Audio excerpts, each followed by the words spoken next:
here's the sun.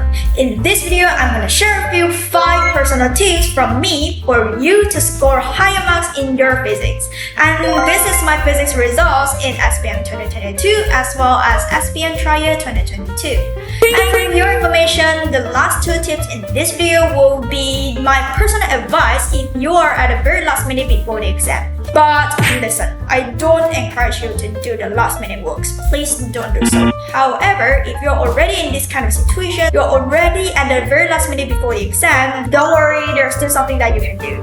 And I threw all of my advice by the end of this video, so make sure you watch this video to the end. Right, so let's check it out. Alright, so the first thing is that whenever the physics classes end, you have to immediately give yourself 5 minutes to recall all the things that teacher taught on that day. And at this moment, you can refer to the notes that you have.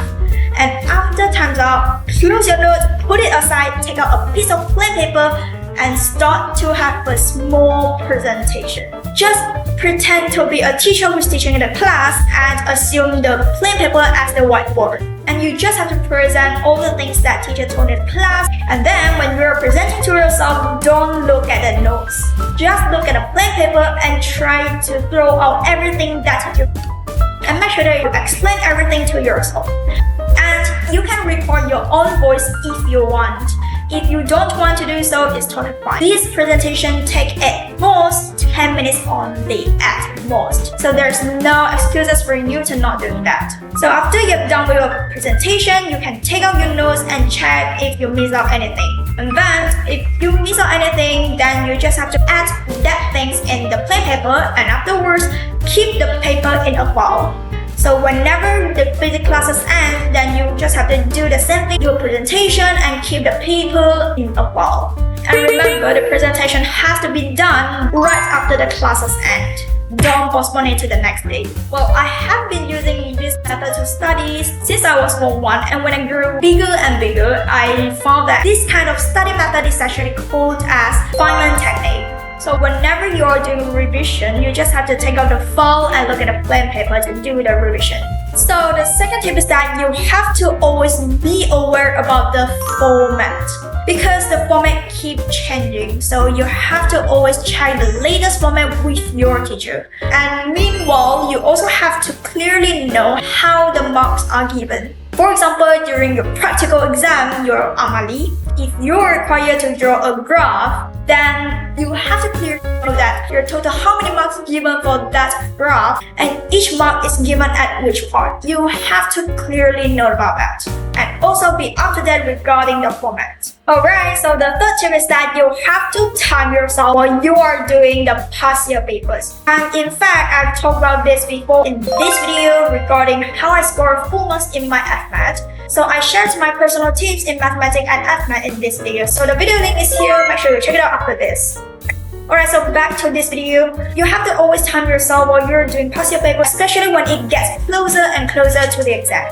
Alright, so now I'm going to share with you 2 things that you should do before the exam, especially for those who are at the very last minute before the exam. Don't worry, there's still something that you can do. Alright, so the first thing is that you have to go through all the summary pages in the textbook for every chapters. Upload this.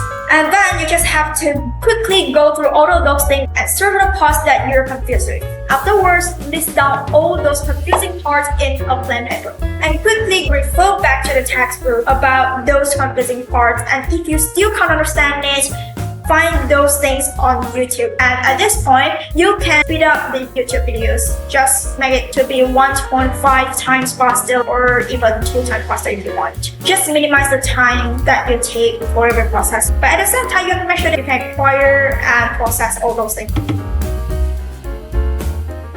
Alright, so the second thing is that you just have to take out the past year trial papers or past year SPM papers, and you just have to put the answer scheme right beside the trial paper.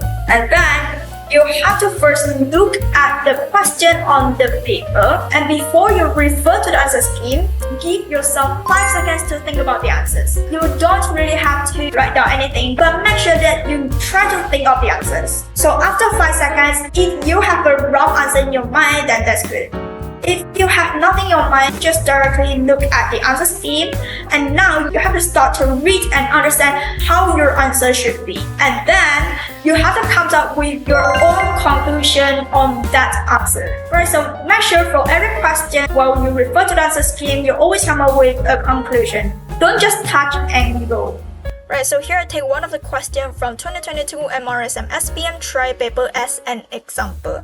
So state the Kepler's third law. So this is the answer. The square of the orbital period of any planet is directly proportional to the cube of the radius of its orbit. So from this sentence, I can conclude this: t squared directly proportional to r cubed.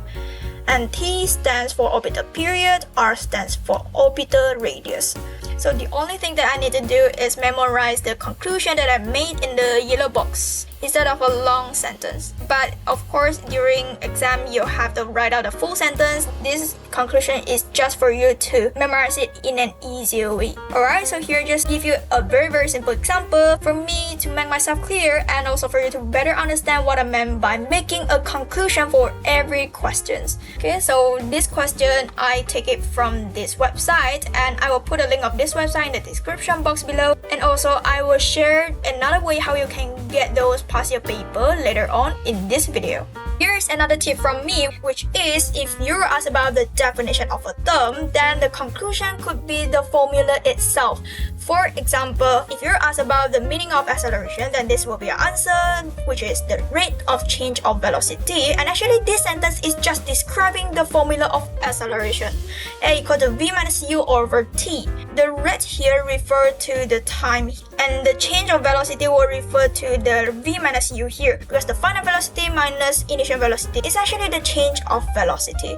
When it comes to definition, a lot of quantity, you can just take the formula as conclusion. And during exam, you just convert every information in this formula into a complete sentence. But of course, you have to make conclusion for every single question, not only the definition part. Make sure you always come up with your own conclusions, so that later on during exam, while you encounter this kind of question, then you will immediately recall the conclusion that you made, and so you can follow the steps in your conclusion to figure out the answers. If you don't know where you can get those past year paper, then you can subscribe to this Telegram channel, and I will put the link of this Telegram channel in the description box below, so make sure to check it out. Alright, so that is the end of this video, and for your information, I will either upload new videos or live stream on every Saturday, and whenever I upload new videos, I will inform you on my Instagram, so stay tuned, subscribe me, and the sun. Have a nice day.